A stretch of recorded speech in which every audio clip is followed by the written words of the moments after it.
당신이 찾던 무서운 이야기 고비의 TV.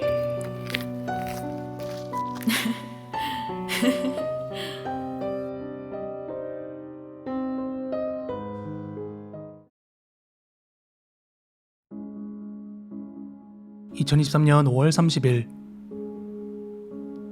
고비의 TV 공포라디오입니다. 오늘 이야기도 90년대 초반에 있었던 실제 이야기입니다. 당시 어머니는 지금 운영 중인 유치원은 아니고 다른 유치원에서 실무를 쌓고 있던 중이었습니다.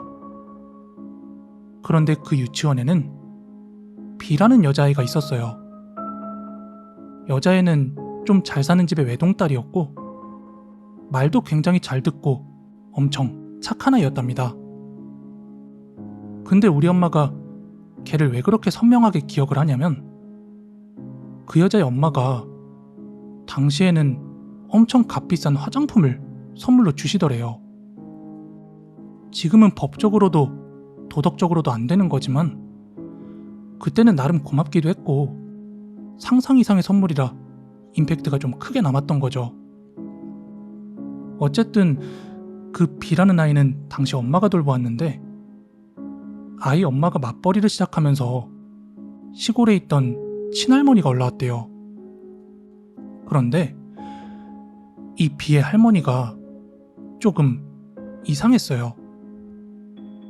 B의 부모님은 두 분 다 굉장히 좋고 친절하신 분이었는데 평소에도 아이고 우리 딸 예쁜 딸 하면서 끔찍히 아꼈는데 그 할머니는 막 이년저년 할 정도로 자신의 손녀딸에게 함부로 말했다고 해요. 게다가 애가 조금만 실수해도 친구들이 있는 곳에서 대놓고 면박을 주기도 하고 그래도 엄마는 그냥 마음속으로 아이를 되게 엄하게 키우나 보다 하고 생각했답니다. 그런데 어느 날 엄마가 주말쯤에 일이 있어서 유치원 근처에 가게 되었거든요. 근데 유치원 근처에 있는 큰 도로 한가운데 B가 홀로 서 있더라는 거예요. 그때가 훤한 대낮이었고 평소에 워낙 예뻐하던 아이라 바로 알아볼 수 있었는데 진짜 옆에는 막 큰 차들도 쌩쌩 달리고 있던 상황이었고 엄마는 질색해서 그 아이를 안고 인도로 데리고 나왔다고 합니다. 근데 어디선가 B의 할머니가 갑자기 나타나시더니 아이고 애가 발이 빨라서 어디 갔나 했는데 여기 있었네 이러면서 그냥 곧바로 애를 데리고 가버리더래요. 감사 인사도 한마디 없이 말이죠. 근데 그게 뭔가 목소리만 들어도 거짓말이라는 게 다 티가 날 정도로 어딘가 어색하고 굉장히 부자연스러웠대요. 그리고 그때부터 더더욱 이상했는데 정말 큰일이 생긴 건 학부모 참관 현장학습 때였어요. 그때가 가을이었는데 이번에도 B는 할머니와 함께 왔어요.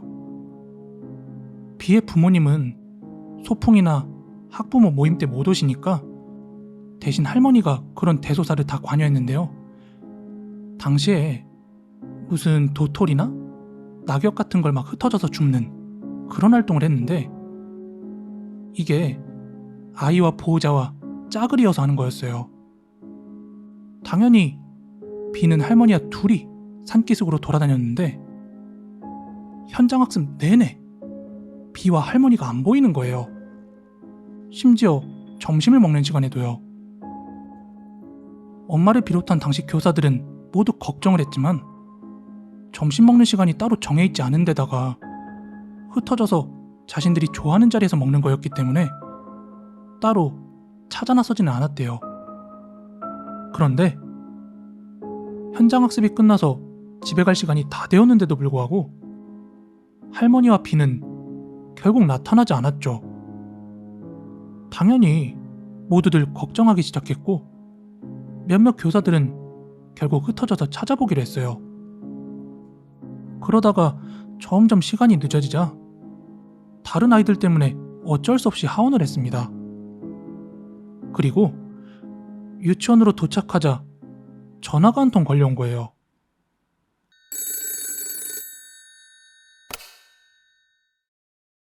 전화를 건 사람은 비의 엄마였는데 비가 올 시간이 됐는데도 오지 않는다고. 그래서 당시 유치원 교사들이 고민을 하다가 사실대로 다 이야기를 했대요. 진짜 최악의 경우 할머니와 비가 조난당했을지도 모를 테니까요. 그런데 비의 엄마가 그 사실을 듣더니 엄청 깜짝 놀라더라는 거예요.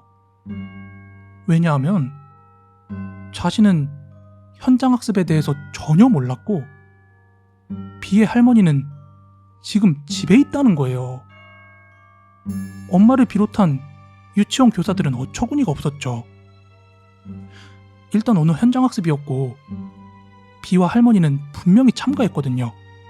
목격자만 해도 굉장히 많았고 근데 비의 엄마는 이 사실을 전혀 모르고 심지어 비의 할머니가 지금 집에 있다고? 엄마는 두 번 고민할 것도 없이 바로 119와 경찰서에 신고를 했어요. 혹시 박초롱초롱 빛나리 사건 아시나요? 딱 그쯤 일어난 사건인데 어린아이가 납치당해서 살해당한 사건이거든요. 그래서 당시 유치원 교사들은 아이가 사라지는 것에 엄청 민감했대요.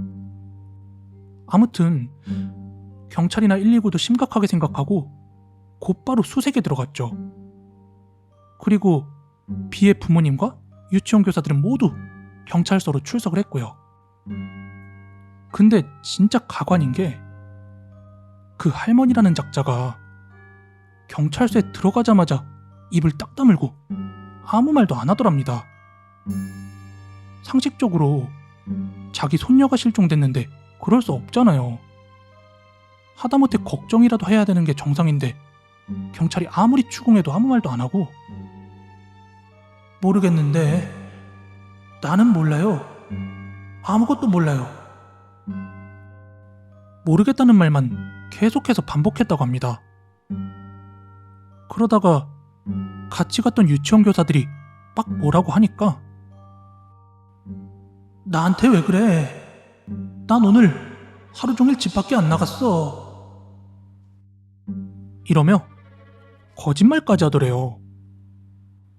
그때 비의 어머니는 정신줄 놓고 막 울고 있고 아버지께서는 할머니께 고래고래 소리 지르면서 비 어딨냐고 막 난리를 치고 있었고요.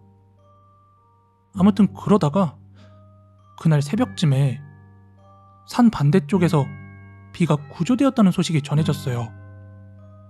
근데 비는 발견될 당시에 추위와 두려움에 지쳐서 반쯤 정신을 놓은 상태였답니다.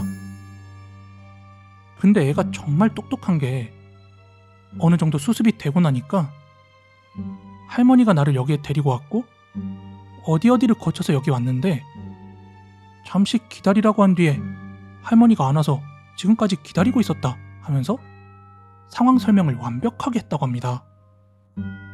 당시 할머니는 처음엔 모른다고 하다가 산에 같이 갔는데 비가 자신 앞질러 가서 놓치는 바람에 그냥 집에 왔다 뭐 이러다가도 비는 교사들 책임인데 왜 자기가 책임져야 하냐고 막 그렇게 횡설수설했다고 하고 경찰이 나서서 아동 유기는 범죄고 할머니는 지금 감옥에 갈 수 있다 이렇게 겁을 주니까 그제서야 본색을 드러내는데 에이 저 재수없는 년 저 년이 죽어야 우리 아들이 손주를 본단 말이오. 그 할머니는 남아선호 사상이 엄청 강했는데 어느 날 점을 보러 갔는데 거기에 있던 점쟁이가 당신네 손녀가 아들 나오는 길을 막고 있다. 걔가 없어져야 아들이 태어난다. 이 말을 듣고는 할머니가 손주를 보고 싶다는 욕심에 손녀딸을 죽이려고 한 거였어요. 저번에 우리 엄마가 비를 도로 한가운데 서 있는 걸 본 것도 사실은 손녀를 일부러 차에 치여 죽이려고 했던 거였고요. 근데 우리 엄마가 발견한 덕에 비는 무사할 수 있었던 거고요. 그리고 비가 산에서 유기되었던 날, 그날은 가을밤이라서 정말 너무 쌀쌀하고 추웠거든요.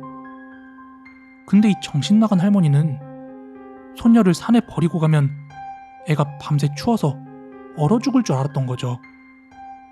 그리고 경찰서에서도 입을 계속 다물고 있었던 건 일부러 시간을 끌어서 애가 발견이 못 되고 있다가 죽게 하려고 했던 거예요. 근데 이걸 우리 엄마만 본 게 아니고 다른 교사들도 할머니가 비를 대하는 태도가 이상하다는 걸 이미 눈치는 채고 있었더라고요.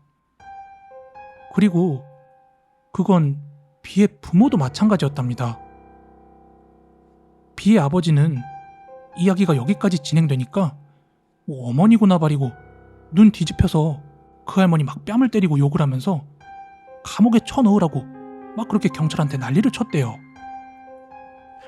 그런데 그 할머니가 진짜 미쳤다는 게 느껴진 게 자기 아들이 뺨을 때리면서 막 노발대발하니까 어떡해, 나는 널 위해 그런 건데 엄마 뺨을 때릴 수 있어 하면서 고래고래 역으로 화를 내더라는 거예요. 그 뒤로 비는 유치원을 그만두게 되었고 그 다음에는 무슨 일이 일어났는지 전혀 모르겠습니다. 아마 제가 태어나기도 전의 일이니까 그 비는 아마 성인이 되고도 남았을 거예요. 오늘 준비한 무서운 이야기는 여기까지고요. 가시기 전에 좋아요, 구독하기 꼭 좀 한번 부탁드리겠습니다. 저는 내일 더 무서운 이야기로 찾아오도록 하겠습니다. 감사합니다.